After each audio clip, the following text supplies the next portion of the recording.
I came upon OD guitars recently and was looking at the Venus model of guitar. I was struck by how cool the open or exposed chambering looked on the guitars. I sent a picture to Christian at Dodge's Wood & Iron, and I asked him if it would be difficult to do this to a Telecaster. He sent me back mock-up images, and I really wanted it, so I asked him to go ahead and proceed. Christian made the body out of roasted poplar.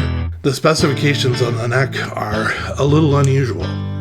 It's a maple Telecaster neck with a walnut stripe on the back, channel bound, and then here's where it's kind of deviates from the norm.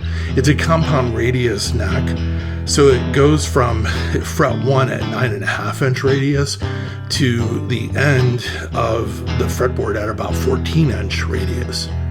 It has 21 medium jumbo frets, vintage ivory inlays, hand-rubbed polyurethane finish with gloss headstock, and the remainder of the finish is satin. Pre-slotted synthetic bone nut, biflex truss rod, a modern Telecaster wiring harness that I built that had everything including the control panel cover and the knobs. The circuit is made up of two CTS 250K pots, a .047 UF capacitor, an Oak Rigsby 3-way switch, and a Switchcraft output jack.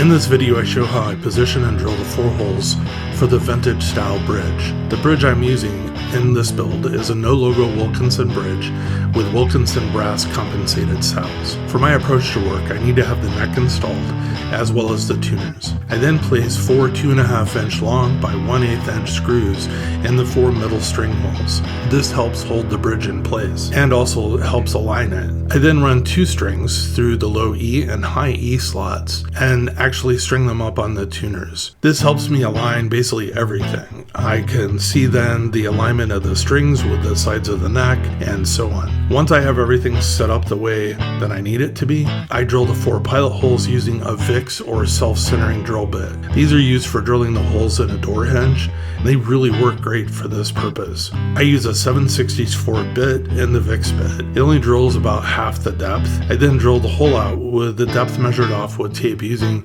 a 1/8 drill bit. After waxing the 4 screws, I install them by hand using a non-powered screwdriver. I left off that I installed a set of Tone Rider Hot Classic pickups for $89. In a recent affordable pickup shootout, they won the shootout by the number of votes that they received. Once I installed a new set of strings, I was surprised to find that the nut was properly filed and the neck relief set up. All I had to do was adjust the string height and intonation. She has great balance. When played acoustically, not plugged in, she has incredible resonance. The chambers seem to help project the sound forward.